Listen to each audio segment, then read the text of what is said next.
मध्य प्रदेश के रीवा जिले के सिमरिया मानिकपुर मार्ग पर स्थित टोल प्लाजा एक बार फिर बदहाल व्यवस्थाओं और लापरवाही के कारण सुर्खियों में है। यहां से गुजरने वाले आम नागरिकों और वाहन चालकों की समस्याएं लगातार सामने आ रही है, लेकिन जिम्मेदारों की चुप्पी हालात को और गंभीर बना रही है। स्थानीय निवासी श्यामराज सिंह ने टोल प्लाजा की सबसे बड़ी समस्या फास्टैग सुविधा के अभाव को बताया।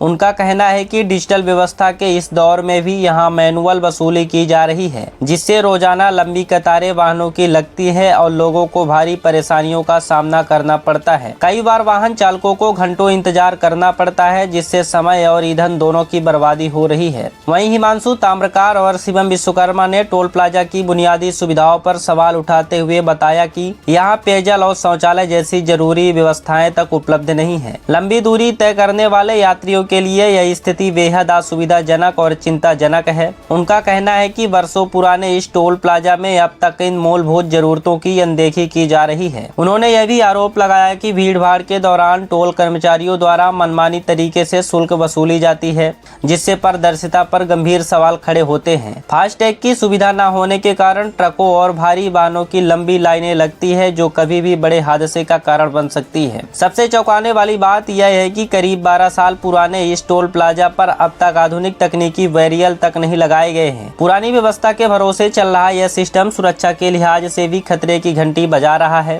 बीते वर्ष यहां एक दुर्घटना भी हो चुकी है, लेकिन इसके बावजूद सुधार के नाम पर कोई ठोस कदम नहीं उठाया गया है। सूत्रों के मुताबिक हाल ही में भोपाल से संबंधित विभाग के अधिकारी निरीक्षण के लिए पहुंचे थे, लेकिन उनका दौरा भी सिर्फ औपचारिकता बनकर रह गया।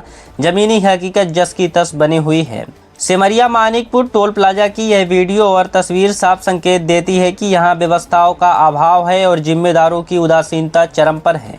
अब देखना यह होगा कि प्रशासन इस गंभीर मुद्दे पर कब जागता है और आम जनता को राहत देने के लिए ठोस कार्रवाई करता है।